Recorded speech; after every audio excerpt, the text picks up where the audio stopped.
નડિયાદ પશ્ચિમ પોલીસ સ્ટેશનના બળાત્કારના ગુનામાં આરોપીના જામીન ફગાવ્યા. આરોપી રઈસ જસભાઈ મૈડાની જામીન અરજી નડિયાદની એડિશનલ ડિસ્ટ્રિક્ટ એન્ડ સેશન્સ કોર્ટે નામંજૂર કરી હતી. નડિયાદ પશ્ચિમ વિસ્તારમાં મહિલાની સાથે બળજબરી અને શારીરિક અત્યાચાર ગુજારવાનો લવ જેહાદનો ચકચારી બનાવ.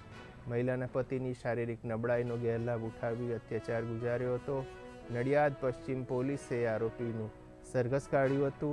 નડિયાદની કોર્ટમાં આરોપી રઈસ મૈડા દ્વારા મૂકવામાં આવેલી જામીન અરજી કોર્ટે ફગાવી દીધી હતી.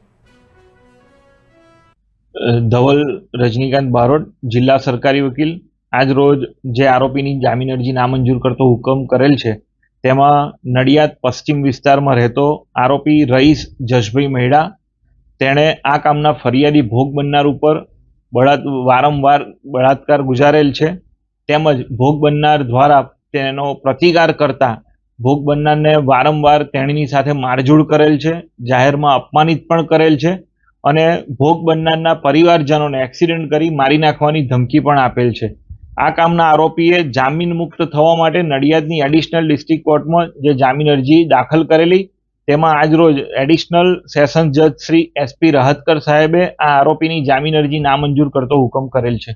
આરોપી વિરુદ્ધ અગાઉ પ્રોહિબિશન એક્ટ હેઠળના 8 જેટલા ગુના નોંધાયેલા છે.